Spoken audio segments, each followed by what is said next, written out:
নমস্কার বন্ধুরা, আজকে আবারও তোমাদের জন্য একটা নতুন ভিডিও নিয়ে চলে আসলাম। আজকে আমরা দুজন মিলে চলে গেছিলাম নৃসিংহপুরের বাহান্ন হাত কালী মায়ের মেলাতে। তো সবসময় এইভাবেই আমাকে কেয়ার করে সব জায়গায় নিয়ে যায়। যাই হোক, প্রথমেই এখানে একটি রাধাকৃষ্ণের মন্দির রয়েছে, খুবই সুন্দর এই মন্দিরটা। তোমরা গেলে দর্শন করো অবশ্যই। এখানে বিচিত্রানুষ্ঠান চলছিল। আমি যখন ছোটোবেলায় আগে যেতাম তখন এতটা অনুষ্ঠানের প্রচলন ছিল না, তো এখন সময়ের সাথে তাল মেলাতে সব জায়গাতেই বিচিত্রানুষ্ঠান আমরা চোখে পড়ে। তো তারপর দেখো এখানে ওই যে দূরে আমাদের মা কালী। তারপর এখানে প্রচুর বাইরে থেকে সাধু ঋষিরা এখানে আসেন মায়ের আরাধনা করতে। তারপরে এই যে আমাদের মা কালী, এখানের আরাধ্য দেবী।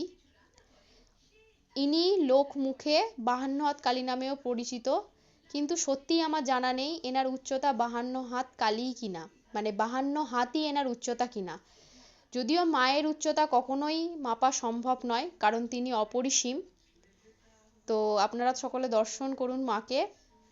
তারপরে দেখো এখানে কি সুন্দর সুন্দর সব পিঠেপুলি আমরা দেখতে পাচ্ছি, ভাপা পিঠে, বিভিন্ন রকম পিঠে। তারপর দেখো নাগরদোল্লা, যদিও উঠতে পারিনি, কিন্তু এত সুন্দর নাগরদোল্লা দেখে ক্লিপসটা আর ছাড়তে পারিনি, ক্লিপসটা নিয়েই নিয়েছি। তারপর এখানে খাওয়া দাওয়া করে আমরা দুজন বাড়ির পথে রওনা দিলাম।